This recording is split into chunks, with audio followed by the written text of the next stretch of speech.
Hey guys. Tonight we are going to unveil one of the most earth-shattering secrets of the French court, Queen Consort Catherine de Medici, the woman who stood on the brink of deposition simply because she could not conceive. She persevered through countless bizarre elixirs, even secretly observed her rival's private life to replicate every detail, until Royal Physician Jean Fernel revealed a never-before-heard method of conception. That technique not only erased all her failures, but also brought life to Crown Prince François II, heralding a glorious new chapter for the Valois dynasty. So, what exactly was that secret? Could this method still work its magic today? And would you dare to try something so unprecedented in real life? So, before you get comfortable, take a moment to like the video and subscribe, but only if you genuinely enjoy what I do here. Comment below and let me know where you're watching from and what the local time is. Now, dim the lights. Maybe turn on a fan for that soft background hum. And let's ease into tonight's journey together. Catherine de Medici. Born Caterina Maria Romula de Medici. They was born on the 13th of April, in the year 1519 in Florence, the capital of the Republic of Florence. She was the only daughter of Lorenzo de Medici, Duke of Urbino, and Madeleine de la Tour d'Auvergne, a princess of the Bourbon line related to many noble families in France. Her parents had married in the year 1518 as part of a political alliance between France and the papacy. But within less than 1 month after Catherine's birth, both succumbed to illness, Madeleine to complications of childbirth and Lorenzo to plague, leaving her an orphan in the care of the Medici dynasty. Immediately after becoming an orphan, Catherine was taken to Rome under the protection of Pope Leo X, her father's cousin. There, she was placed in a convent to continue her upbringing and education alongside the nuns. At the same time, officials of the Holy See selected distinguished tutors to teach her foreign languages, Latin and Italian, history, theology, and courtly etiquette. The solemn convent environment instilled in Catherine discipline, keen observational skills, and a profound understanding of both Christian philosophy and Renaissance diplomacy. As for her lineage, the Medici family was one of the most powerful dynasties in Florence, renowned for patronizing the arts and sciences during the Renaissance. Her father, Lorenzo II, despite his brief rule, left a lasting reputation. Her mother belonged to the House of Auvergne, giving Catherine noble blood from both Italy and France. Nonetheless, she had no siblings and had to work diligently from a young age to establish her standing among the princesses of Europe. In the year 1530, at the age of 14, Catherine was selected as a candidate to marry Prince Henri, Duke of Orleans, the second son of King Francis I and Queen Claude of France. This marriage was arranged by Pope Clement VII, also of the Medici line, to strengthen the alliance with the French court, protect family interests, and enhance the political influence of the Holy See. The wedding took place in grand ceremony at Marseille on the 28th of October in the year 1533, with the light and rose ritual marking the rare occasion of an Italian princess joining the French court. Although the Duke of Orleans later favoured his mistress Diane de Poitiers, Catherine retained the position of Queen Consort when Henri ascended the throne as King Henry II in the year 1547. She was officially crowned Queen at Saint-Denis on the 10th of June in the year 1549. Under the pressure of life at the royal court, Catherine swiftly applied her Renaissance education, mastering the art of courtly persuasion, becoming adept at diplomatic correspondence, and understanding the psychology of the grandees. She maintained the habit of reading political works, most notably The Prince by Machiavelli, to develop strategies such as weeping before the king or staging a failure when necessary. Tactics that would later prove invaluable in turning the tide in her favour. In summary, Catherine de Medici began her life as an orphaned Italian princess, educated in a convent.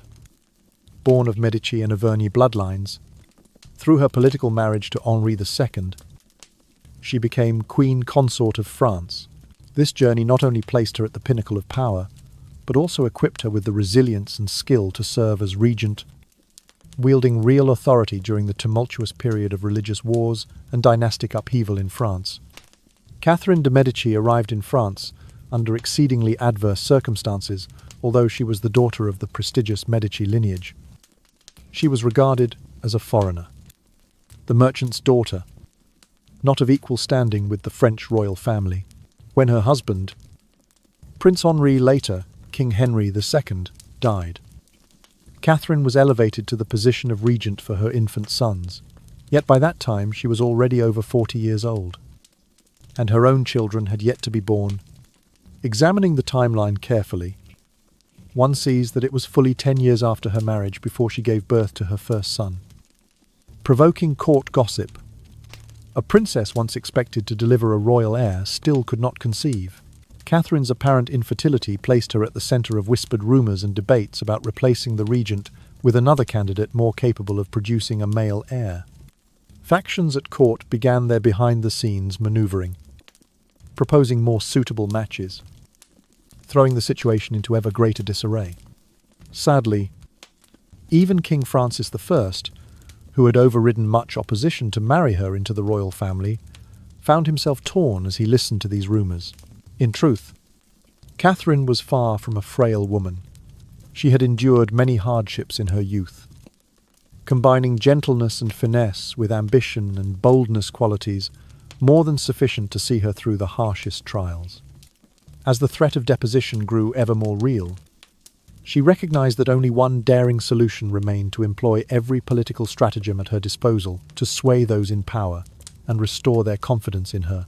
Aware that her fate hung by a thread, Catherine began to secretly devise a plan aimed squarely at the emotions of King Francis I, a man known to soften at moving displays to secure her position, and standing within the French court. At night, within the silent chamber surrounded by cold stone walls, Catherine quietly opened her copy of Machiavelli and devoured each chapter, hunting for techniques to stir the hearts of her listeners. She carefully noted every counsel on crafting the image of the suffering victim, then stitched her notebook closed, laid it gently upon her pillow, and sighed as though on the verge of sleep. The next morning, while the nobility still lingered in drowsy stupor, she discreetly summoned a handful of loyal courtiers to a private conversation in the royal library. Amid the flicker of candlelight, Catherine spoke in a trembling voice about the misery of an infertile wife, tears tracing silent paths down her cheeks as she choked out the court's cruel whispers. The father of my children, King Francis I, has sought every means to protect me, yet the tongues of rumour will not be still. I feel guilty, unfilial, unworthy. Her sobs were far from artificial. They sprang from a decade of silent anguish. Each tear that fell upon the wooden floor served as a poignant reminder of motherhood's value and her dynastic duty. Word of this candlelit lamentation swiftly reached the ears of court officials, causing those plotting her removal to pause their schemes. No one could bear to cast another stone at such a pitiable spectacle, especially given the king's known inability to witness a woman's tears. In the days that followed, Catherine maintained a gentle composure, offering no further complaints. Yet every gaze in the room was imprinted with her pain, an emotional victory that marked the first triumph of her strategy. But she did not stop there. Publicly, she petitioned the royal household to allow her to serve Princess Diane, the very woman rumoured to bear the heir should Catherine fail. Catherine artfully expressed her wish to become Diane's most devoted attendant, willing to endure any humiliation just to remain near the family. This plea both moved King Francis I and reminded him of his original decision. He had braved public opinion to choose Catherine as his daughter-in-law, dismissing many objections. Then, after her theatrical display of emotion, Catherine entered a period of quiet preparation. She adopted the maxim "silence is golden," minimized her appearances before the masses, and devoted herself to studying medicine and diplomatic ritual. She instructed palace attendants to lay fresh roses along the corridors, infusing every royal passage with their fragrance, subtly invoking the gentle strength of a resilient woman. 10 days passed in an almost uncanny stillness. While her opponents remained wary, Catherine secretly penned a letter to Jean Fernel, the royal physician, requesting permission to trial any remedy or method that might prevent further childbearing failures. Fernel promptly replied with an invitation to meet on a misty afternoon in the royal library, just the two of them amid ancient tomes. This clandestine gathering signaled the shift from emotional theatre to reproductive strategy, promising to elevate Catherine from a position of weakness to that of a true royal mother. And so, amid the damp shelves of the library, those weathered pages seemed to glimmer with newfound hope. Catherine learned to fuse medical insight with political artifice, preparing for a journey of self-transcendence that would restore the throne to her son. From this point forward, her life would turn a new page, as the woman once derided became a symbol of unwavering resilience for the Valois dynasty. In the midst of looming threats to her position, Catherine conceived of a daring plan to wield a most precious tome as her secret weapon, The Prince, by Niccolò Machiavelli, a work originally dedicated to her father, Lorenzo II de Medici. Although her father had never recorded it more than a passing glance, Catherine carried the book with her from Florence to France and transformed its teachings into her guiding light for the art of psychological rule over statesmen.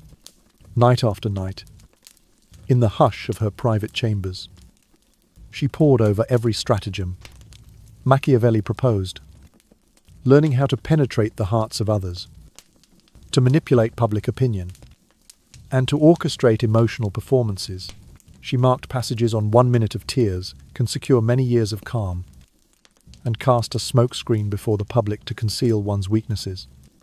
These principles she tested on herself, and then in her dealings with King Francis I. To her, they were the bedrock for the grand spectacle.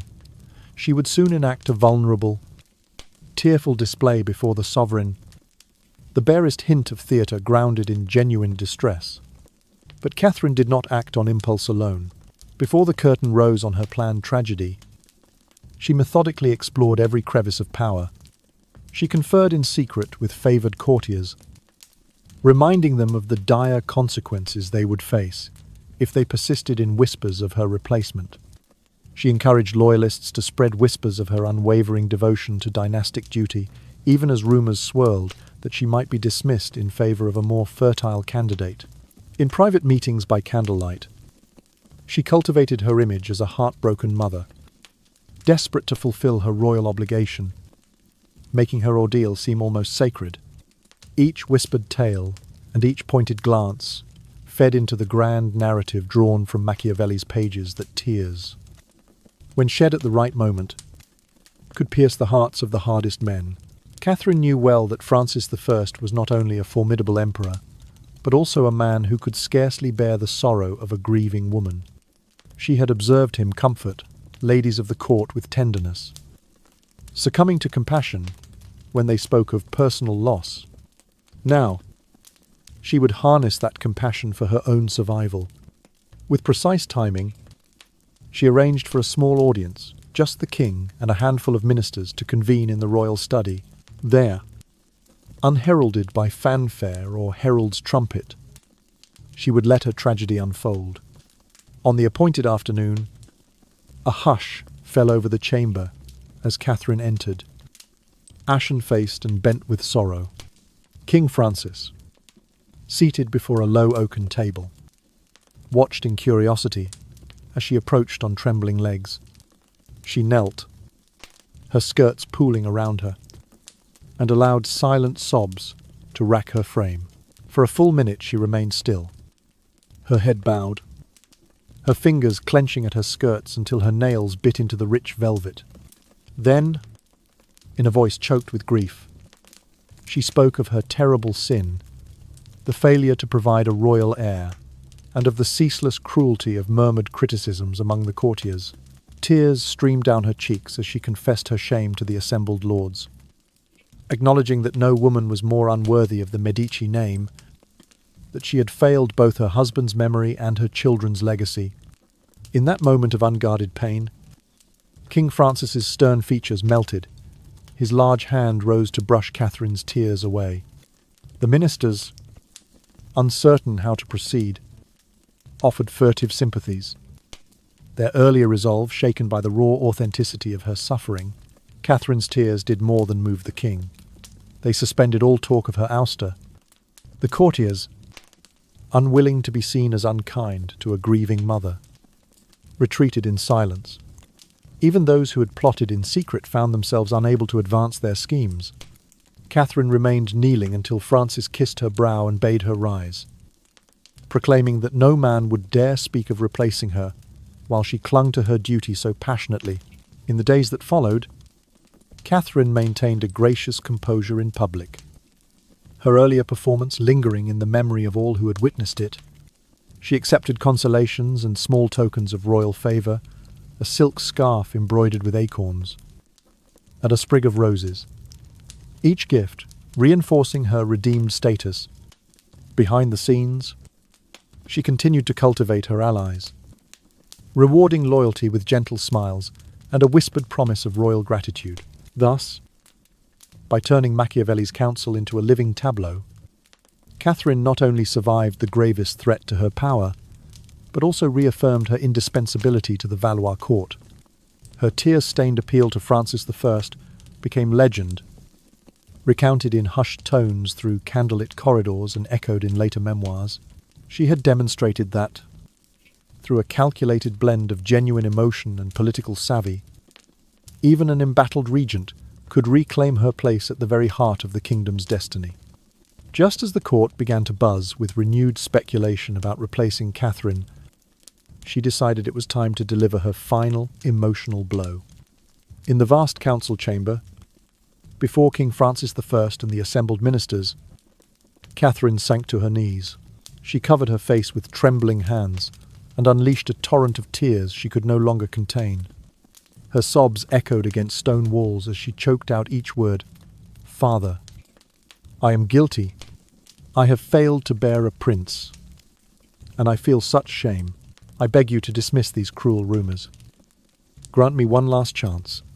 Let me remain in France, to continue receiving your grace, to serve Princess Diane, and even sacrifice my very self in gratitude." Catherine's weeping was far more than a mere act of piety. It was the culmination of painstaking study. Every hiccup, every quiver of her voice, every ragged breath she took, had been rehearsed countless times in the hidden galleries of the palace to guarantee the most heart-rending effect. When at last her final plea fell silent, King Francis I, hardened autocrat of all Europe, found himself unable to restrain his own tears. The sight of his daughter-in-law, willing to endure every indignity for the crown's sake, softened the iron in his heart. In that instant, he pronounced with unwavering conviction that no one would again speak of replacing the regent princess, and he commanded that peace be restored throughout his realm. For Catherine, the drama had secured her position for several more years, a reprieve amid a life teetering on the edge of disaster. Yet she knew, deep down, that this was merely a precarious balancing act. Her most urgent battle, bearing an heir to continue the Valois line, lay far from won. Despite the rare moments of fortune when rumour whispered that she might indeed be with child, the empty cradle persisted. Each day that passed brought fresh reminders of the fragile truce she had brokered with the court through tears and theatre. Catherine continued to attend council meetings with an air of gentle composure, never too eager to speak, never too withdrawn. She accepted the condolences of nobles with a soft nod, never overplaying her vulnerability.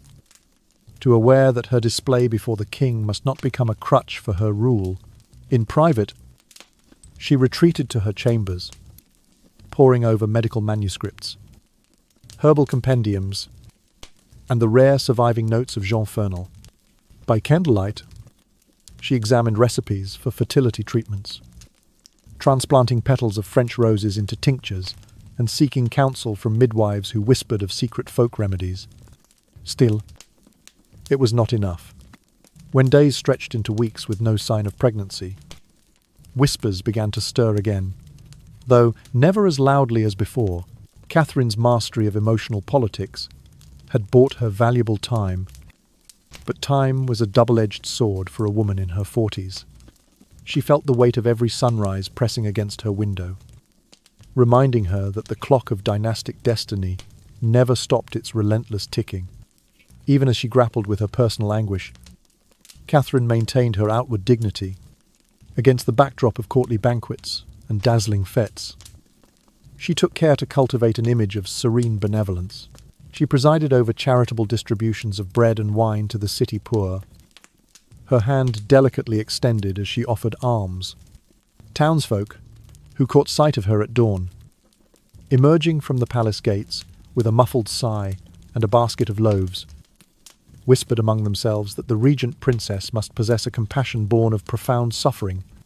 Behind closed doors, however, Catherine's determination sharpened into a cold resolve. She commissioned discreet inquiries into the fertility records of other royal courts, seeking patterns she might exploit. She wrote veiled letters to powerful allies, Italian dukes, German princes, reminding them of past debts owed to the Medici and requesting their prayers and discreet support. When courtiers spoke of alliances and marriages, she steered conversations toward the importance of a stable succession, never letting slip her own fear that without an heir, all her political maneuvers might crumble. At night, Catherine would stand alone at her window, gazing across the silent garden where moonlight glimmered on rose petals. She would lay a single white blossom upon the sill, an unspoken prayer for purity, hope, and new life. And although her heart quivered with longing, she steeled herself for the next day's performance, knowing that every gesture, every measured word, could mean the difference between regaining her strength and losing everything. Thus, even after the tears that had moved a king, Catherine de Medici's struggle persisted, a ceaseless contest between hope and despair, between political intrigue and the most personal of battles.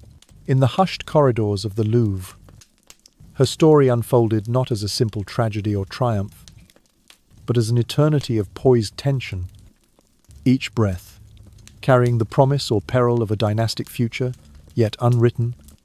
After having weathered the storm of courtly intrigue, Catherine de Medici turned her attention to the most personal battlefield of all, the quest for a child. With the same quiet determination that had guided her political maneuvering, she embarked on a campaign of hope and desperation, seeking every conceivable remedy to overcome her years of barrenness. She began by summoning renowned clergy from every corner of France, and even beyond its borders, to chant prayers and sacred liturgies in her chapel. In the hushed gloom of candle-lit aisles, monks in ash-brown robes intoned ancient hymns, enveloping Catherine in a veil of solemn supplication. Day after day, she knelt upon the cold marble floor, her silk skirts fanning out like exhausted wings, head bowed as the chorus of Latin psalms washed over her. Though no one could measure the potency of these rituals, Catherine clung to the belief that divine favour might yet smile upon her womb. When spiritual intercession fell silent, she turned to the alchemists of Paris. In a tucked-away laboratory filled with copper alembics and vials of strange liquids, Catherine commissioned experimental miracle elixirs. The glassware hissed with enchantment as they distilled petals of rare flowers and drops of mountain spring water. She drank each concoction with the reverence of a devotee, even braving the most baffling remedy, mule urine, said by some folk physicians, to hold the key to renewed fertility. On more than one occasion, Catherine felt her vision blur and her knees buckle under the mixture's fierce effects. Yet she pushed on, convinced that no sacrifice was too great in service of her dynastic duty. Still, the empty cradle remained a cruel testament to her plight. Undeterred, Catherine devised a covert operation worthy of her political exploits. She ordered a small team of craftsmen to bore a discreet hole in the ceiling of Madame Diane's boudoir, Henri's cherished companion, whose very presence symbolized his disfavor toward Catherine's cause. Each night, those craftsmen worked by the moon's pale glow, drilling a slender aperture through which Catherine could, from her hidden vantage, Observe the private intimacy between Diane and the king, crouched in a shadowed corner above the chamber. Catherine watched in silence. She noted every subtle turn of Diane's hip, every whispered encouragement, and every gesture that earned a tender smile from Henri. Over successive evenings, the secret watcher practiced each motion in the solitude of her own bedchamber, striving to harness the allure she believed had won Diane her husband's affection. In the stillness of candlelight, Catherine mimicked Diane's posture, rehearsed Diane's whispered sighs, and practiced the gentle arch of her back. To Catherine's relief, Henri responded more warmly than he had in many moons, offering hesitant compliments and fleeting glances of approval. She allowed herself a small measure of satisfaction, only to have it dashed when Diane remained childless herself, owing to the simple fact that she had long passed the age of childbearing. The clear implication struck Catherine like a cold wind. The issue was not with her methods or her will, but with Henri's own fertility. Her heart tightened at this revelation, for it meant that the road to motherhood would demand more than piety or mimicry. It would require true medical insight. This realization only steeled Catherine's resolve. She accepted the physical hardship of endless potions and the emotional strain of secret observation, believing that once the root cause was exposed, her ordeal would end. Yet fatigue settled in her bones like a heavy cloak, and the chamber walls seemed to lean in closer as she moved through her days with drowsy determination. It was at this critical moment that a new figure emerged upon the scene: Jean Fernel, the recently appointed royal physician, renowned throughout Europe for his scorn of superstition and his unwavering faith in empirical observation. Fernel had won King Francis I's ear with his insistence on rigorous anatomy and scientific method. He prolonged no ceremony when Catherine's plea arrived at his office. He replied with urgency, summoning her to a private consultation in his sunlit study. On the appointed afternoon, Catherine, weary yet hopeful, made her way through the palace corridors. She paused to inhale the faint scent of rosewater lingering on the tapestries before entering Fernel's chamber, where shelves cradled jars of dried herbs, medical diagrams, and skeletal models. Fernel welcomed her with a curt nod and gestured to a sturdy oak table. "Madam," he said in tones as measured as his pulse readings, "we will leave behind prayers and potions. Today, we will seek the truth within your body," and the Duke's, his words, though clinical, carried a weight of promise. Catherine, her lids heavy with anticipation, managed a faint nod before settling onto the examination couch. Fernel's approach was both scholarly and precise. No incantations or elixirs passed his lips. Instead, he methodically reviewed Catherine's history, then directed a gentle palpation of her abdomen. At each touch, Catherine stifled a wince. Recalling the burns of past tinctures, Fernel took notes in a pristine journal, consulting anatomical charts pinned to the wall. After a series of measurements and assessments, he set aside his pen and faced Catherine. "Madam," he began, "your physiology appears sound. The difficulty lies not within you, but in the union itself." He explained that Duke Henri's condition, a rare congenital hindrance, might impede natural conception. Catherine, lulled by the soft cadence of his voice and the faint ticking of the clock, I felt the world tilt beneath her. Fernel proposed a curious remedy, not a potion to drink, nor a prayer to recite, but a change in their approach during intimacy, a variation designed to accommodate the Duke's condition. He described a specific posture, one rooted in anatomical logic, that he believed would maximize the chances of successful conception.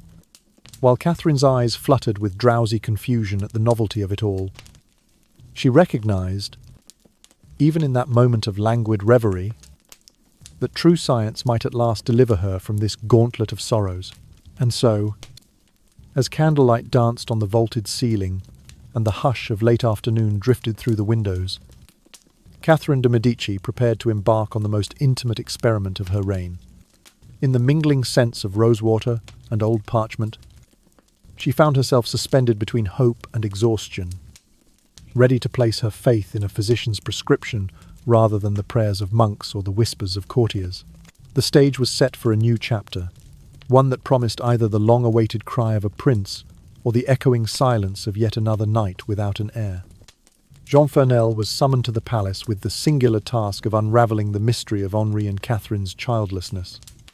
In a chamber lined with medical charts and dusty vellum scrolls, he set to his work with scientific rigour, calling upon both Duke Henri and Catherine de Medici. He first conducted a detailed examination of each partner. He instructed Henri to lower his hose so that Fernel could inspect his genitalia. The physician's brow furrowed as he noted an innate abnormality that rendered natural conception all but impossible. Fernel paused to record his finding in a leather-bound journal, the quill scratching softly like distant rain in the silent room. Rather than prescribe medicines or propose surgery, Fernel unveiled a most curious prescription, a change of position during intercourse. Though the exact posture remains unrecorded in surviving manuscripts obscured by the prudish discretion of the era, contemporary notes describe it as wildly unconventional. The method demanded that both participants assume a pose that tested every sinew and muscle, requiring several intense sessions each night. Until exhaustion set in, the instructions were delivered in a hushed tone, as if Fernel himself feared that even uttering them aloud would shatter the propriety of the court. Young and desperate for an heir, Henri and Catherine accepted these directions without hesitation. Beneath the vaulted ceilings of Catherine's bedchamber, perfumed with lavender and musk, they laboured through each prescribed arrangement. Candlelight flickered upon pale walls as the couple, breathless and weary, endeavoured to comply. Each attempt left their limbs trembling and their bodies heavy with fatigue. Yet neither spoke of faltering. The hush of nocturnal Paris pressed against the windows, bearing witness to their quiet perseverance. As weeks bled into months, the earlier rumours of soothsayers and sorcerers in the palace began to fade. Whispers of the monks chanting and the alchemists' vials gave way to a new narrative, one of scientific promise. Court physicians murmured about Fernel's method with respectful awe, and courtiers dared to hope that the Queen's suffering might soon yield to medical wisdom. The palace corridors, once filled with hushed scorn, now bore an air of subdued expectation. Then, in the year when Catherine reached the age of 24, the long-awaited miracle occurred. In the pale glow of dawn, a child's cry echoed through the royal chambers. Catherine gave birth to a son, who was named François, and who would one day ascend as King François II of France. The arrival of the infant prince transformed the atmosphere of the court overnight. Where once resentment and doubt had simmered, now celebration and relief flowed like spring water. Bells pealed across Paris, and lists of thanksgiving were published in every parish. But Catherine's story did not end there. In the years that followed, she bore 9 more children, fulfilling the dynastic hopes of the Valois line. Of those 10 royal offspring, 3 sons survived to adulthood: François, Charles, and Henry, who each, in turn, wore the crown of France. The palace nurseries, once a place of silent sorrow, became bustling with life and laughter. Catherine, who had known humiliation and despair, now knew the joy of seeing her sons grow into strong young men, prepared to inherit the weight of a kingdom. Catherine's journey from political exile in her own court to triumphant mother of kings stands as a testament to the true nature of power. It reveals that, when threatened, individuals will sacrifice both flesh and spirit to secure their place in history. Her willingness to endure every indignity of body and mind, to persist through prayers and potions, through secret observation and anatomical intervention, underscores a profound reality. The struggle for influence demands utter devotion, even at the cost of one's own well-being. And so, Catherine de Medici fulfilled her dynastic mission, ensuring that the Valois succession remained unbroken. She emerged from the crucible of doubt and desperation, as both regent and mother of kings, a figure etched indelibly into the annals of history. In the soft hush of twilight, one might imagine her standing at a palace window, gazing out over a realm she helped to shape, her heart heavy with the memory of every trial endured and every victory won. After bringing Crown Prince François into the world, Catherine de Medici might have believed she had reached the summit of her struggles. Yet in truth, that first birth was merely the opening movement of a far more intricate symphony of challenges: how to preserve the Valois dynasty's hard-won position against both foreign intrigues and internal conspiracies. At this juncture, her sons were still mere boys on the throne, and Catherine retained the regency. She was all too aware, however, that her authority would wane as her children matured and as those nobles who once opposed her found opportunity to strike. Recognizing this precarious balance, Catherine set about reinforcing alliances with families long loyal to the crown.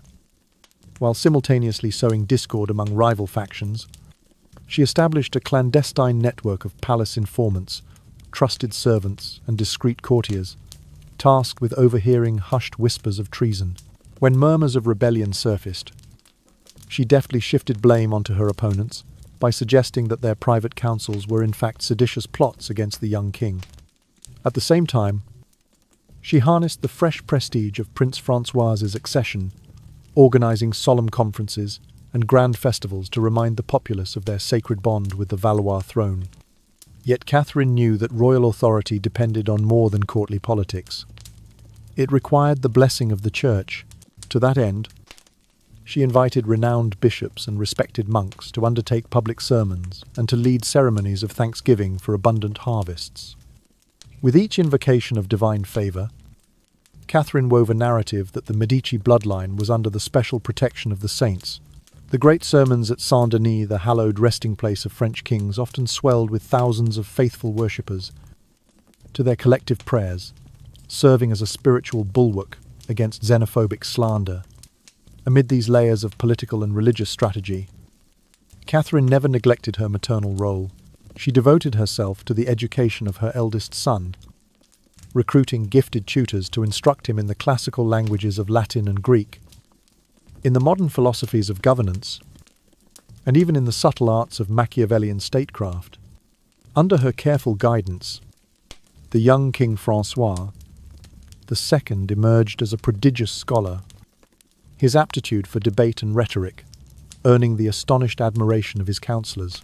By presenting her son as a learned monarch, Catherine deepened the people's emotional investment in the monarchy, and in her regency, Catherine's melding of flexible politics, strategic piety, and rigorous pedagogy achieved a remarkable equilibrium. While plotting her enemies' isolation in secret audiences, she enriched the spiritual life of her subjects in candlelit cathedrals. While behind the palace doors, she orchestrated rumors and counter-rumors. Outside the doors, she presided over festivals of pageantry and color, each detail reinforcing the Valois claim. And in the quiet study chambers, she shaped her heir into a leader whose intellect would anchor the dynasty's future. Thus, thanks to her intricate blend of shrewd diplomacy, religious influence, and intellectual stewardship, Catherine did more than hold the reins of power during her son's minority. She laid the groundwork for the dynasty's endurance. The foreign princess, once derided as an outsider and criticized for her early failings in childbirth, had transformed into the steady fulcrum of France's monarchy. Her every move, whether in the flicker of torchlight during a secret council, the hush of prayer in a vaulted nave, or the measured instruction of a young king, revealed that authority, when wielded with both calculation and compassion, could secure a throne through the most turbulent of times. One of the next great crises that tested Catherine de Medici's mettle was the rise of the Huguenot faction, French adherents of the Protestant faith, led by the formidable Lord Gaspard de Coligny. As reformist ideas spread across the kingdom, they demanded not only the freedom to worship, but also a share in governance. Catherine understood that if the Protestant nobles gained the upper hand, the royal power would tremble. Huguenot lords could very well depose her and topple the Valois dynasty. To counter this threat, She devised a strategy of political winds, stirring one breeze here, shifting another there to keep both sides off balance. In secret negotiations, she reached out to the Protestant monarchs of England and the cantons of Switzerland, carefully planting seeds of discord within the Huguenot leadership.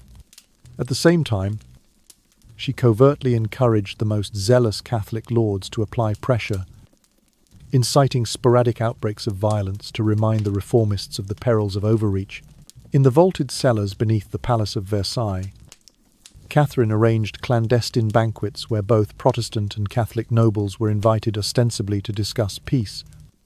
In reality, the guests returned to their courts, whispering rumours of assassination plots against the king and suspicions about each other's loyalty.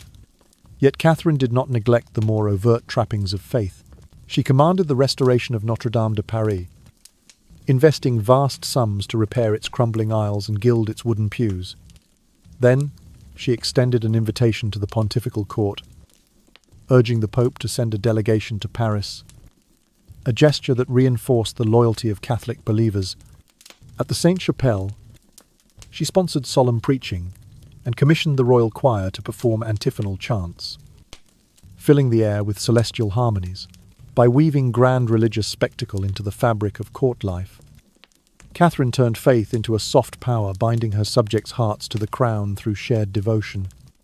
On the diplomatic front, she pursued alliances with staunchly Catholic powers to block Huguenot overtures abroad.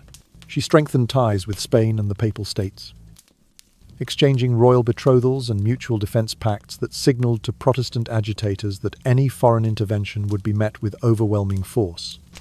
Most notably, Catherine brokered the marriage of her brother, the young Duke François, to Princess Marguerite of the Habsburg lineage, a union of two great Catholic houses that served as an irresistible peace offering to both sides.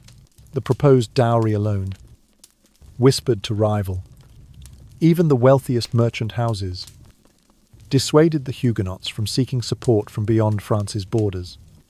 These intricate manoeuvres succeeded in dampening the tide of Huguenot ascendancy during the decade of the 1560s. Though the peace she enforced was fragile, more a patchwork of uneasy truces than a lasting accord, it nevertheless showcased her formidable political acuity. Here was a woman once derided for her inability to bear children, now emerging as a stateswoman of international repute. She had managed to mediate religious conflict, exploit maritale alliance, and navigate the jagged shoals of factional intrigue to preserve a semblance of harmony in a deeply divided realm. In quiet moments, Catherine would reflect on the irony the same Catholic masses that comforted her soul also served her as instruments of control. The Latin hymns she had once found soporific now numbered among her arsenal of power. The silk vestments she draped over her shoulders on festival days concealed a mind ever calculating the angles of every alliance and the pulse of every faction. And so, amid the lingering scent of incense in Notre Dame and the hushed murmur of prayer at Sainte-Chapelle, Catherine de Medici held fast to her purpose. She had deftly balanced concessions and covert provocations, churches and ambassadors, banquets and treaties, to prevent any single group from seizing the throne. In the soft glow of candlelight, she imagined her realm as a great tapestry, each thread, whether Protestant or Catholic, woven in careful tension to support the whole. Though many would later criticize her methods as ruthless or duplicitous, a few could deny the results. A kingdom spared the worst collapse, at least for a time, and a dynasty preserved against threats both within and without. As the son she had borne in weariness sat upon his youthful throne, Catherine's quiet triumph lay in having transformed her own survival into the survival of France itself. And in the stillness before dawn, her weary eyes would close upon the memory of every alliance forged and every sermon preached, each a testament to her unyielding resolve and her mastery of power's shadowy currents. Although Catherine de Medici had secured many victories political, religious, and dynastic, she soon faced the greatest crisis of her regency, the St. Bartholomew's Day massacre of 1572. one of the bloodiest religious atrocities in all of Europe. The spark had been a joyous royal wedding. Her daughter, Princess Marguerite, and the staunchly Catholic Cardinal of Lorraine, a member of the powerful Guise family, had united in matrimony before the court and country. That celebration was meant to seal a fragile peace between Catholics and Huguenots alike. Yet in the days that followed, a band of zealous Catholic assassins stormed the lodgings of Admiral Gaspard de Coligny, leader of the Protestants, and brutally ended his life. In the wake of the murder, Charles swallowed Paris. Protestant houses were set ablaze, streets ran red with blood. Catherine found herself at a fateful crossroads if she sided with the Huguenots. She would alienate the hardline Catholics whose support she still needed. If she threw her lot with the Catholic extremists, she risked provoking a full-scale rebellion by the Huguenot minority. Catherine chose to leverage the situation.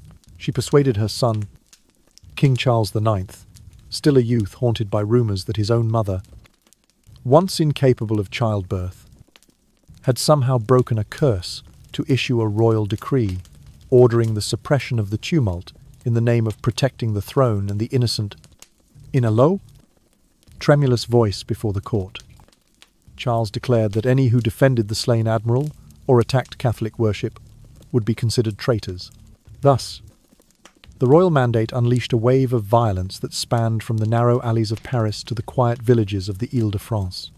Thousands of Huguenots were slain, men, women, and even children cut down in churches, dragged into prison courtyards, or hunted through the moonlit streets. Though the massacre was deeply rooted in sectarian rage, even the most fanatical Catholics recognized the sheer terror of the Valois authority. Throughout the carnage, Catherine worked swiftly to conceal her hand in the slaughter. Advisors who suggested mass reprisal found themselves quietly reassigned or quietly dismissed. Whisperings of direct royal complicity were drowned out by the urgent need to restore order. She then set about rebuilding the monarchy's image of benevolence at Notre Dame Cathedral in Paris. She knelt beside the marble altar, her soft prayers mingling with the plumes of incense, offering supplications for the souls of the martyr saints and the innocent departed. To solidify this act of contrition, Catherine dispatched generous bequests to repair damaged churches and to fund memorial statues in the city's squares. She awarded lavish pensions and honours to the priests and monks who had sheltered fleeing Protestants or had poured charity upon the wounded. In hushed ceremonies, presided over by candlelight, she elevated humble clergy to positions of greater prominence, all while promoting the notion that the crown remained above sectarian violence. Bound by Christian charity, critics would later brand her the Queen of Blood, accusing her of cold-blooded cruelty and permitting thousands to die for the sake of power. Yet amidst the grief and outrage, Catherine once more demonstrated her indomitable will. Under her guidance, the apparatus of government was swiftly reorganized. Governors who had shown sympathy to the Huguenots were replaced by steadfast Catholic loyalists. Existing councils were reshaped with new hands that answered directly to her regency. Simultaneously, Catherine unleashed a renewed propaganda campaign, proclaiming that the greatness of the Valois crown transcended all creeds. Royal decrees commended unity in faith, while placards posted on Parisian gates urged citizens to see beyond petty differences in the face of national survival. Pamphlets, printed in quiet workshops, circulated testimonies of Catholic martyrs and Protestant defectors who had sworn fealty to the crown. To reach the common folk, peasants and townspeople already bewildered by bloodshed, Catherine ordered grain shipments and public works projects in the afflicted neighbourhoods. Bridges were repaired, wells refilled, and markets reopened under the watchful eyes of royal guards. Where there had been lawlessness and fear, a semblance of normal life returned. In village squares and guild halls, her name was murmured, not only with dread, but with cautious gratitude for having saved the realm from complete collapse. Even as embroidery of silk and the clink of goblets resumed at court, Catherine's sleepless nights persisted. In the throne room, she would watch King Charles preside over state affairs. His youth tempered by sorrow. She knew full well that her decisions, horrific as they seemed, had bought time for her sons and for France itself. Yet each dawn found her quietly reviewing the lists of the dead, counting the cost of every life lost in her name. Thus, the St. Bartholomew's Day massacre stands as a grim testament to Catherine de Medici's readiness to wield violence in defense of the dynasty. At the same time, her swift moves to conceal, to atone in public ritual, and to restructure her government reveal her extraordinary political dexterity. In the gentle hush of the palace at dawn, she understood that the power she had clawed back from the brink of dissolution demanded both ruthless resolve and the artful balm of mercy. In this balance between bloodshed and charity, she preserved the Valois legacy, ensuring that the crown would endure, even as the memory of its darkest days lingered like a faint, sorrowful lullaby. After the violence unleashed by the St. Bartholomew's Day massacre, France plunged into prolonged instability. Yet, Catherine de Medici did not falter. She recognized that the only way to secure a lasting peace was through the art of dynastic marriage. Thus, in the year 1570, she pressed forward with the union of her second son, Prince Henry, and the Archduchess Elizabeth of Austria, a grand alliance between the Habsburg and Valois houses. Preparations for the wedding at Fontainebleau consumed Catherine's every thought.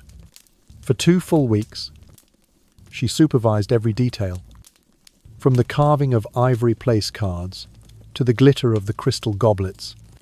She commissioned gowns of lavender silk for the ladies of the court and velvet doublets for the gentlemen, chosen to harmonize the colors of both dynasties. In the palace courtyard, she had a temporary stage erected where court players performed a pageant entitled Peace and Concord, its storyline carefully crafted to celebrate the fusion of hearts beyond all colors and creeds. On the morning of the bridal procession, Protestant envoys were granted the finest seats along the ceremonial route, an unmistakable gesture of royal tolerance.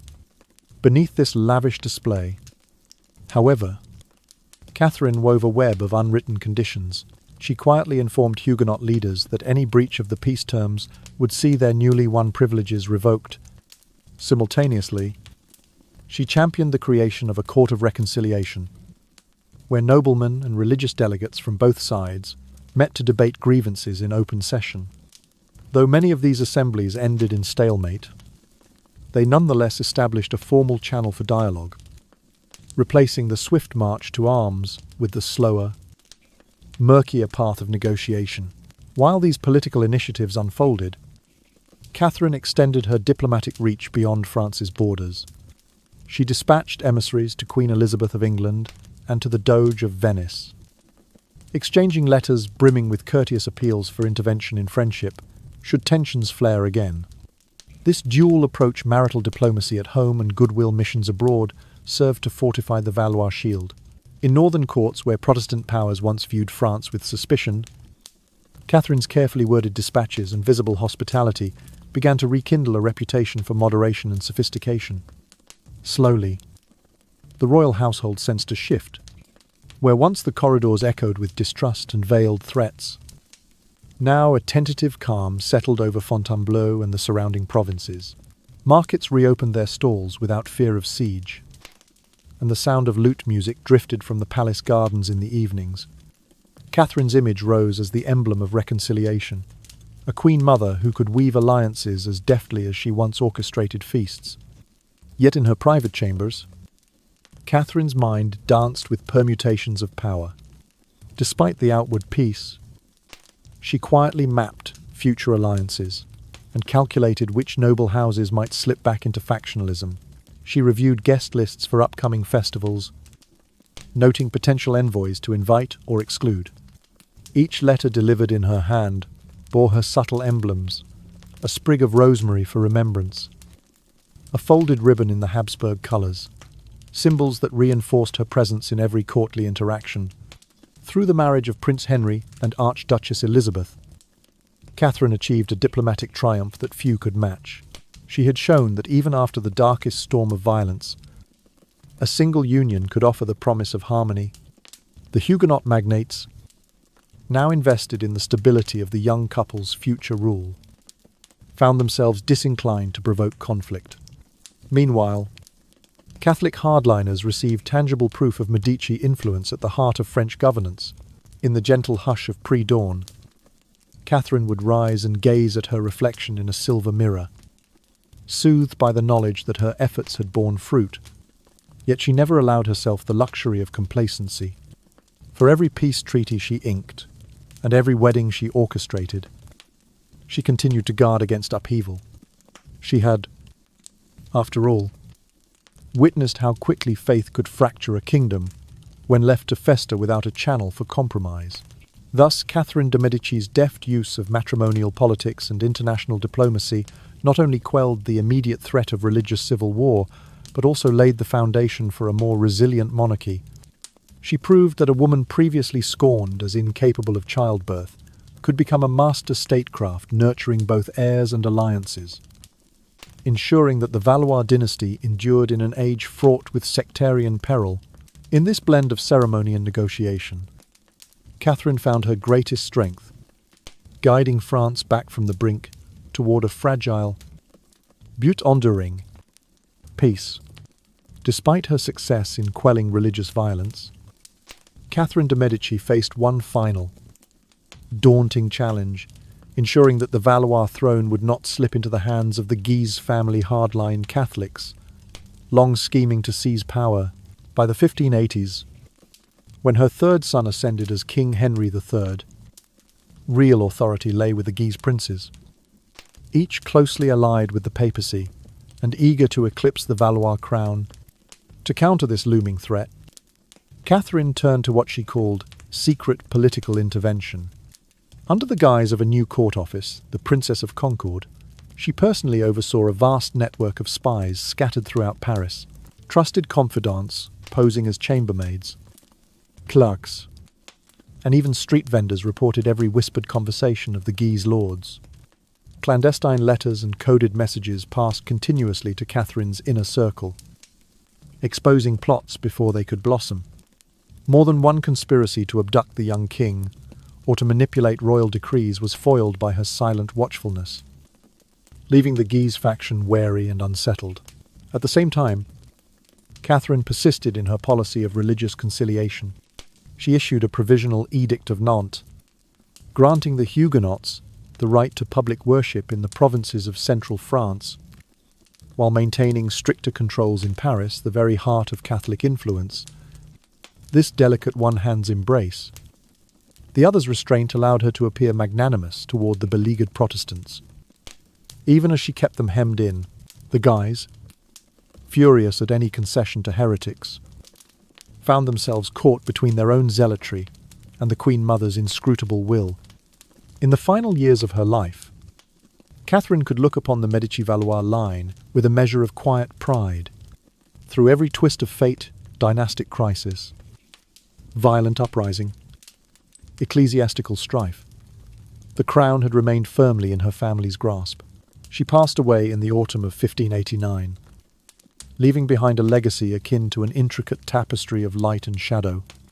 Historians would dub her the Shadow Queen, for her policies, while preserving a fragile peace, also sowed seeds of resentment that would haunt generations. Catherine de Medici's story stands as proof that with unyielding will and shrewd strategy, even a woman once mocked for her inability to bear children could rise to become the mother of the realm, upholding the throne through half a century of unrest. Her life illustrates the concentrated power of a single mind, the personal sacrifices made in the name of duty, and the steep cost of a peace founded on compromise and quiet cunning. In the hushed corridors of history, her name endures as a testament to the complex interplay of mercy and menace, devotion and deception that underpins all great rule. After the triumphant arrival of Crown Prince François II, Catherine de Medici could have paused to savour her victory. Yet she viewed that birth not as an endpoint, but as the first movement in her grand orchestration of dynastic survival. Over the next decade, from 1556 to 1564, she bore 9 more children, each arrival a testament to her unyielding determination to secure the Valois line.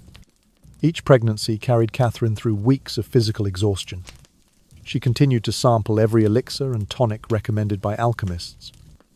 From vials of exotic spices dissolved in wine to dubious herbal blends whispered to ease conception, she endured potions concocted with rare roots and secret oils, sometimes collapsing into unconsciousness from their potency and side effects. When prayer, potion, and arcane remedies seemed insufficient, she returned to Jean Fernel's guidance, rehearsing his recommended artful positions in the solitude of her chambers until her strength nearly failed. These intimate trials, though shrouded in courtly discretion, tested her body like a crucible. But Catherine persisted, knowing that only with a brood of heirs could she thwart the ceaseless intrigues aimed at unseating her family. Of the 10 children she bore, only 3 princes survived to adulthood: François, Charles, and Henry. This grim statistic revealed the brutal reality of 16th century royal life, where infant mortality preyed upon the most privileged beds. Yet those 3 who did live on would each inherit the crown. François II reigned for barely a year. Charles IX assumed the throne amid erupting religious wars, and Henry III faced turbulent uprisings that shadowed his youthful rule. Catherine's extraordinary fecundity, achieved at such personal cost, proved indispensable in safeguarding her dynasty through one existential crisis after another. After each birth, Catherine did not merely retreat into solitude to recover her strength. She re-emerged into public life to confront the political consequences of her newfound motherhood. Court factions whispered that she drew upon forbidden arts or pagan rites to conceive so prolifically. To dispel such rumors, she organized grand Thanksgiving masses at Notre Dame Cathedral in Paris, inviting the papal nuncio and high-ranking clergy to witness her piety. In the vast echoing nave, she knelt amid the swirl of incense, offering fervent prayers of gratitude, while the organ's sonorous chords lifted her voice in solemn chant. These spectacles left no room for speculation. The court saw her faith in action, and the Vatican's presence in person, both affirming that any notion of witchcraft was baseless. Following the religious ceremonies, Catherine hosted sumptuous banquets at the Louvre. Tables groaned beneath gilded platters of roast swan, sugar, sculptures shaped like fleur-de-lis, and goblets filled with jewel-toned cordials. Under her watchful eye, each tray's arrival became part of a choreographed display of royal magnanimity. Guests, lords and ladies, bishops and envoys found themselves immersed in the image of a queen who, though passionate about motherhood, remained untouchable in her regal authority. These banquets functioned as political theatre, showcasing Catherine's mastery in projecting both warmth and unassailable power. But Catherine's investment in her children did not end with their births and public displays. From the moment François II first opened his eyes, she marshalled the finest tutors Europe could offer. She summoned learned clerics to guide him through Latin grammar and sacred scripture, ensuring he could both recite the Gospels and interpret their deeper meanings. To strengthen his mind for statecraft, she personally oversaw lessons in Niccolò Machiavelli's principles adapted to courtly decorum so that her son would know both virtue and the ruthless realities of governance. Young Charles IX proved equally amenable to instruction, absorbing lessons in rhetoric and law that equipped him to mediate conflicts among France's fractious nobility. And Henry III, though sometimes dismissed as less vigorous, displayed a keen understanding of diplomatic nuance, a testament to Catherine's insistence that even the gentlest prince learn the art of political intrigue. Nutrition and well-being were central to the prince's upbringing as well. Catherine arranged for specialized physicians to design diets combining hearty provisions, roasted game, fresh fish, daily bread, with restorative broths brewed under precise conditions. She regulated their sleep, instituting a schedule of rest and study that balanced the rigors of princely education with the need for youthful vigor. In the palace's sunlit galleries, She established play spaces where the boys might engage in gentle exercise lances padded for safety. Balls of leather bound in velvet, ensuring their bodies grew strong enough to bear the demands of kingship. By weaving together the threads of childbirth and child-rearing, Catherine achieved two crucial aims. First, she reinforced the continuity of the Valois line through a succession of heirs that no conspirator could easily erase. Second, she cultivated an image of herself as a model, queen mother devoted, nurturing, and unassailable. The combination of her reproductive success and her meticulous care of her sons endeared her to the court and to the people, who saw in her a sovereign who both fulfilled and transcended her maternal role. In the soft hush of the palace nursery, Catherine sometimes paused to watch her princes at play. She listened to their laughter drift through wooden shutters and felt, for a fleeting moment, the simple joy of a mother whose sacrifices bore fruit. Yet she never forgot that her grand design was more than personal fulfillment. It was the very foundation of France's future stability. Each lesson given, every potion swallowed, every orchestrated ceremony reinforced the fortress of her dynasty. Thus Catherine de Medici emerged as much more than a queen who bore 10 children. She became the architect of a generation. Her relentless pursuit of heirs, coupled with her comprehensive cultivation of their minds and bodies, forged the next line of Valois kings. In doing so, she secured for herself an enduring place in history, not merely as a mother, but as the strategic designer of a monarchical legacy that would shape France for decades to come. Catherine's dual role as mother and regent was perhaps most evident in how she used her own family ties to steer the realm's politics. Whenever her young sons occupied the throne, the court would drift into factional squabbles, noble houses jockeying for influence like restless currents. To counter this splintering, Catherine cast herself as the royal peacemaker. She would convene assemblies under the vaulted ceilings of the Louvre, seating princesses and princes side by side before the assembled magnates. Then, with quiet authority, she would preside over heated exchanges. One group of nobles, voices raised, would warn of France slipping into chaos should they fail to unite. Immediately afterward, she would host a sumptuous banquet, displaying an ideal of familial harmony, her sons smiling over sweetmeats, her daughters raising goblets in toast. Through this careful choreography, Catherine sent an unmistakable message: to oppose her was to threaten the well-being of her children, and by extension, the kingdom itself. But her influence extended beyond these theatrical reconciliations. As her sons neared adulthood, Catherine recognized that religious conviction lay at the heart of French divisions. She undertook to shape their confessional stances with equal parts devotion and pragmatism. She taught them the principles of moderate Catholic faith, emphasizing charity and tolerance, while subtly weaving in Machiavellian counsel on managing Protestant subjects. When Charles IX assumed the crown, Catherine orchestrated an elaborate peace vigil between Catholics and Huguenots at the Abbey of Saint-Denis. Both sides were invited to participate in a joint liturgy under candlelit arches, a gesture Catherine framed as the king's commitment to unity, even as she quietly ensured clerical factions remained mindful of her ultimate authority. Catherine's concern for her son's welfare also shaped her foreign policy. Whenever she dispatched a prince to visit England or Spain, she accompanied him with military treaties and pledges of church support, effectively binding those courts to the Valois cause. She leveraged these guarantees to insist on equal treatment. The Habsburgs and the Tudors came to regard the Medici-Valois alliance as more than a fleeting convenience, but as a bond of mutual respect between great Catholic houses. Such diplomatic family escorts reinforced the idea that the French throne was not merely a domestic institution, but a respected partner on the wider European stage.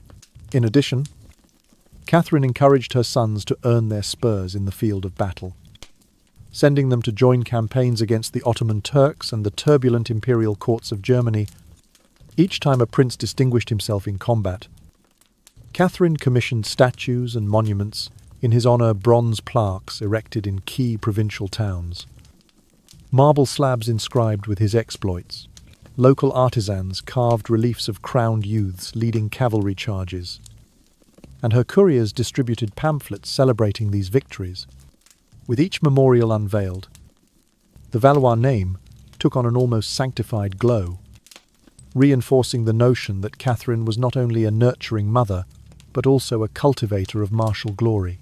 Through this twin strategy of raising heirs on the throne and mediating noble factions, Catherine ensured her regental power remained unchallenged long after the early rancour over her fertility had faded. She turned her personal trials into a public demonstration of strength, showing that the very same woman once scorned for being barren could become the bedrock of dynastic stability. In the hushed corridors of royal chambers, insiders would whisper of her uncanny ability to blend maternal care with statecraft, creating a model of rulership as both tender and unassailable. By the time her youngest son came of age, the courts of Europe had come to recognize Catherine de Medici as the supreme architect of the Valois legacy. In her quiet study, amid scrolls of treaties and volumes of theology, she had woven a future for France that balanced faith with power, diplomacy with dynastic duty. Her era of regency would be remembered not only for its crises and bloodshed, but also for its extraordinary use of familial bonds to achieve political ends. And so, Catherine's image endured as that of the great royal mother, her vision extending beyond cradle-side care to the very fate of nations. She had raised her sons not only to wear crowns but to uphold them, to bridge chasms of belief and ambition with the steady hand of maternal governance. In the end, her legacy was that rare triumph of combining the deepest personal sacrifice with the most far-reaching statecraft, a queen mother whose methods were as surprising as they were effective, leaving behind a dynasty stronger for her watchful guidance. Yet Catherine's tale extended far beyond childbirth and royal schooling. It stood as living proof of Machiavellian strategy brought to life on the French stage. Niccolò Machiavelli's The Prince had served Catherine first as a way to charm King Francis I. Then, as her guiding star for every calculated maneuver from her tearful performances in the Royal Council to the secret spy network she assembled, and the diplomatic feasts designed to fracture and reforge alliances. Even in raising her sons, Catherine applied Machiavelli's principle of psychological insight. She insisted that her heirs embody an air of invulnerability before the court, protecting the crown's image from any hint of weakness, while nurturing in their hearts a genuine compassion for the people. Thus young François II became known as the king who carried both sword and scroll. An image Catherine deliberately cultivated by balancing martial prowess with scholarly demeanour. He stood as the ideal monarch, a warrior and a thinker, equal parts, fearsome ruler and empathetic shepherd of his subjects. Catherine also grasped that winning hearts early would strengthen the dynasty's future. After Christmas, she invited the poorest children of Paris to the palace, staging a seasonal pageant in which her princes served bread and sweetmeats to the orphaned and the destitute. She oversaw every detail from scripting the evening's tableau to selecting the simple woolen tunics the boys would don. The sight of crowned princes gentling the hands of paupers impressed upon both the courtiers and the common folk a lesson in ruling for the people, forging an emotional bond between the throne and the masses. In negotiations with the Huguenots, Catherine employed a similar blend of politics and publicity. When she arranged for the young King Charles IX to meet a destitute Protestant widow, her story of loss and perseverance carefully circulated by court poets, she created a powerful image that cowed both sides. No Catholic noble dared press too harshly on the Huguenot minority, nor did any Protestant dare reject the king's outreach. This deft use of political propaganda synergy protected the monarchy's supreme authority, demonstrating Catherine's mastery of controlling narratives as surely as she controlled armies. In every facet of her political life, Catherine absorbed Machiavelli's ethos. No gesture was unplanned. No emotion was genuine until it had served a purpose. Though history often judges her methods as ruthless, one cannot deny that she ushered in the Catherine era, a transformative period that shaped late Renaissance France and paved the way for the absolute monarchies to follow. Under her watch, the French crown survived religious wars, noble revolts, and dynastic perils held aloft by a mother whose heart both calculated and cared, whose tears both moved and measured, whose legacy stood as testament to power's delicate dance. In the quiet hush of her final days, Catherine must have reflected on the journey she had charted from orphaned Italian princess to regent of France. From powerless bride to architect of an entire generation, the Machiavellian lessons she embraced became both her shield and sword, enabling her to shape kings, quell rebellions, and outlast the fiercest storms of her time. And so, in the ebb and flow of history's tides, Catherine de Medici's life remains a testament to the art of political survival, proof that with will, cunning, and calculated empathy, one could harness even the coldest strategy for the sake of dynastic endurance.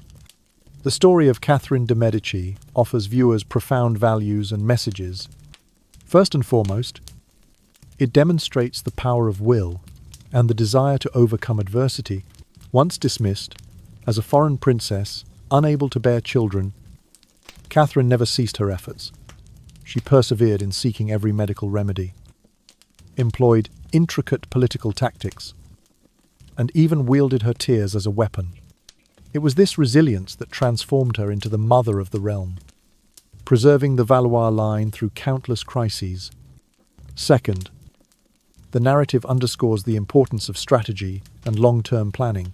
Catherine did not simply aim for quick victories. She plotted each move deliberately, using Machiavelli as her compass, building an intelligence network, leveraging royal marriages to reinforce alliances, and deploying religion as a soft power to win hearts.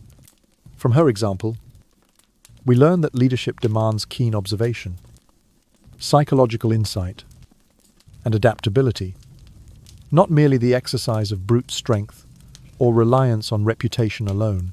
Third, the video vividly illustrates the link between personal experience and collective destiny. Catherine turned her personal anguish, her struggle with infertility, into motivation for a series of national decisions. She proved that sometimes the most painful experiences can cultivate deep empathy and guide actions for the common good.